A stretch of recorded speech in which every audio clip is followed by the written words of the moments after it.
Coming up on today's Philadelphia 76ers now, we have to have a conversation about Zach LaVine. Should the Sixers be interested in him? It looks as though his tenure with the Chicago Bulls might come to an end. He was sitting courtside at MSG the other night with Rich Paul of Clutch Sports, so you know behind the scenes they are scheming to try to get this guy elsewhere to go to a winning organization, because this Bulls organization right now, they are a disaster. First, before we dive into all of this, and we have to uncover it from a couple of different angles, make sure you subscribe to the channel. And we offer all of this. When breaking news happens, we bring you content. When there are juicy rumors out there, we have some fun, we get creative, and we dissect those. We do watch parties for games. We provide great basketball analysis because we know ball, so hit that sub button right now.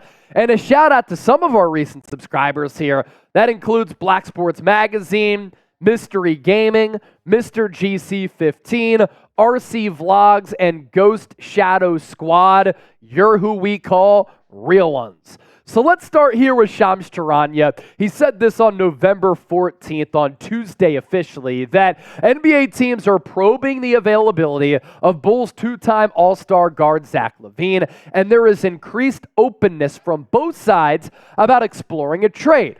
As for the teams potentially interested in LaVine, 76ers, according to Shams, are in the mix. They are alongside a couple of other suitors that I think should be taken more seriously than Philadelphia, in the Miami Heat after they missed out on Damian Lillard, and the Los Angeles Lakers because they need a little bit more of a punch at that wing guard spot and putting the biscuit in the basket.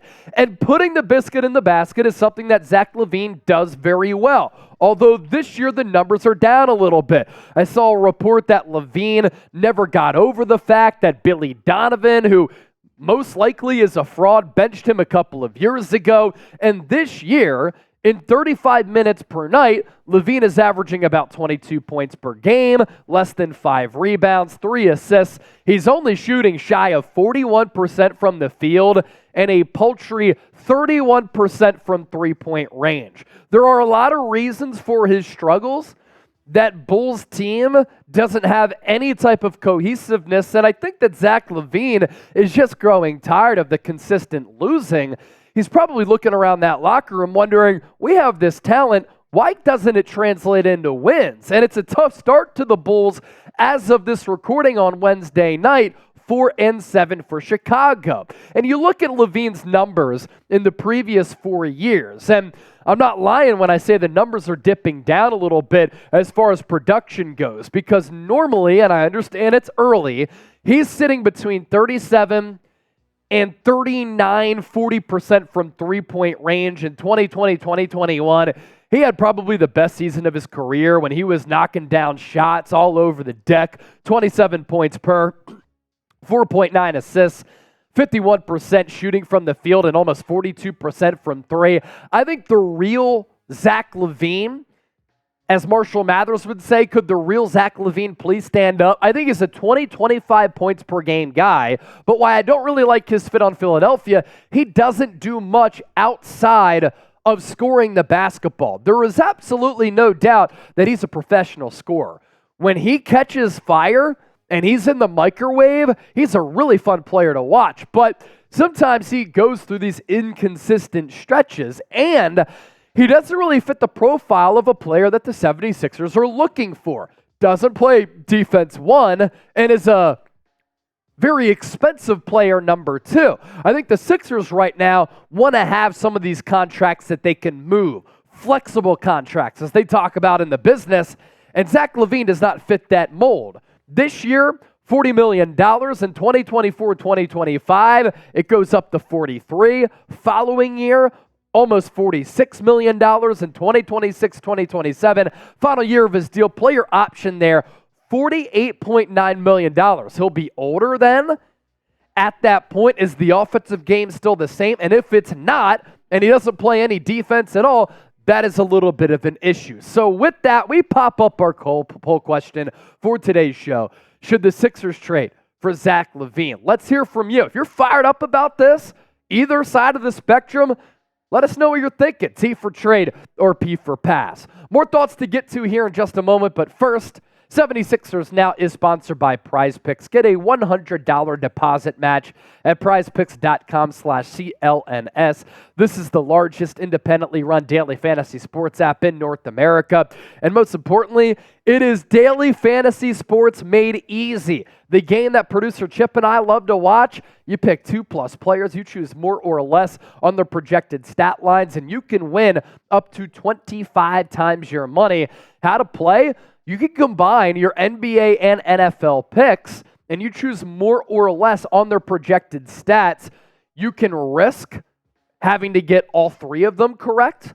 You can risk only going 2 out of 3. Of course, the payout a little bit smaller, but you win real money with Prize Picks. One more time, it's prizepicks.com/CLNS and use the code CLNS for that up to $100 deposit match. We'll put that link down below in the comment section and in the description of this video.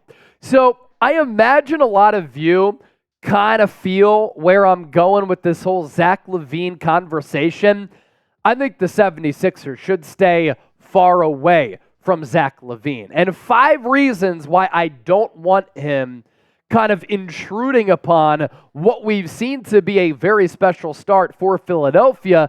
Number 1, I think Zach LaVine would take the ball out of Tyrese Maxey's hands. What a story this has been so far this year, where Maxey has taken yet another leap in year 4. Not only is he playing at an all-star caliber level, he is playing at a legitimate all-NBA level. He's been one of the most efficient offensive players in the game of basketball. He's scoring from all 3 levels. His distributing has increased and gotten better. What we're witnessing right now is very special. Maxey's shooting 49% from the field, 43% from three-point range. So I don't want to see the ball being taken out of his hands and then him sitting idly around that three-point arc waiting for him to get the rock. And then number 2, LaVine is a massive negative on the defensive end. And a big reason why Philadelphia has been one of the best teams in the NBA this year, what they're doing on both ends of the floor. Nick Nurse has a lot of buy-in on the defensive end. And essentially when LaVine is on the deck with you, you're 4-on-5 oftentimes. Now in the Olympics a couple of years ago, he actually ratcheted up the defensive intensity. I loved what I saw there. At the NBA level, he's all about just putting the biscuit in the basket. And number 3, he's never really contributed to winning basketball. Now, in the playoffs, do I believe that he can be a winning player for you? There is absolutely no question about it. I mean, look at what he did in the NBA play-in tournament against a quality opponent in the Miami Heat. He popped off. But with Minnesota, with Chicago, he hasn't been in the pressure cooker and hasn't been a part of a team that consistently wins. And right now, this Sixers organization with this new regime, they're trying to flush all of the mental demons that they have, and they're trying to become a winning team. You look at this, too. Zach LaVine's accomplishments in his 7 seasons with the Bulls. Regular season record, a 40% winning percentage, 192 and 284. 1 out of 7 seasons above 500.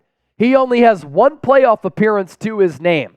1 playoff game win, a 2-time All-Star, and a $200 million contract. I'm not saying that this is James Harden all over again. It's way different. What I'm saying is that when you brought in Harden, he demanded the basketball. And if you bring in LaVine, he's going to demand the basketball. And sometimes we become too obsessed with trying to find that third star instead of just playing team-oriented hoops. Number 4, $40 million for a third option? No thanks. I know that Tobias Harris is on an expiring of nearly $40 million. I'm fine with him being the third option right now. Now, if you want to revisit this going into the deadline, because if you start to sputter a little bit and it becomes clear that you need a star, okay, I understand that. But reevaluate that a little bit later. It's too early. And your third option on a championship team has to bring more than scoring to the table. You can't just rely on him to be that offensive juggernaut. I need defense, especially at that position of guard or wing when you're going up against some really premium players in the playoffs. And then number 5, this throws out all of the flexibility that Philadelphia just opened up. That's why I don't think it makes sense. That's why I don't think Philadelphia is going to really be seriously involved. Like, I feel like that Shams quote was like, look for a team like the 76ers. And people take that as if, maybe the 76ers are interested in him. But Philadelphia, in getting rid of James Harden and then acquiring all the contracts that they did, they want financial flexibility next offseason in 2024, where they're supposed to have between $52 and $65 million in bringing on all those expiring deals. You bring in LaVine, you're cash-strapped once again. Also, some reports have circulated about his character, but look, if I'm awful at work, I'm not going to be the happiest dude.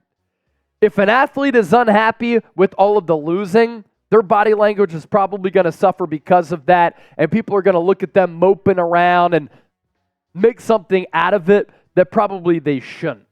There's this, though, from Daniel Greenberg, that according to Jake Cowley Hoops, there have been growing questions by teammates and the Bulls coaching staff about LaVine's accountability going back to last year.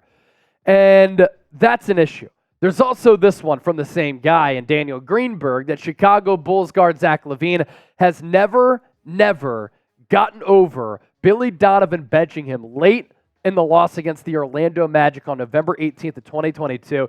That was a game where LaVine had 4 points on 1 of 14 shooting. If I said it was the Wizards earlier, I meant the Orlando Magic. I'm not tapped into every single game that the Bulls are playing, but that's, of course, a little bit of an issue. And I did say a little while ago, I'm not saying this is the James Harden situation all over again, but that previous tweet that we showed you, it's kind of James Harden-esque, right? And when you look at this Chicago team, wouldn't you rather have a player like Alex Caruso compared to LaVine, who can contribute on the defensive end, who I think would make sense from a roster fit standpoint, knocking down threes and being low maintenance on that end of the floor? We hope you enjoyed today's show. Let's ask you one more question before we wrap up this segment. Will the Sixers make a trade this year? I think they will. I just don't think it's going to be for a superstar. Y for yes or N for no. Plenty of fantastic content up on the channel from throughout this week. So if you're bored and you want to be informed more about this basketball team, go back and watch those videos.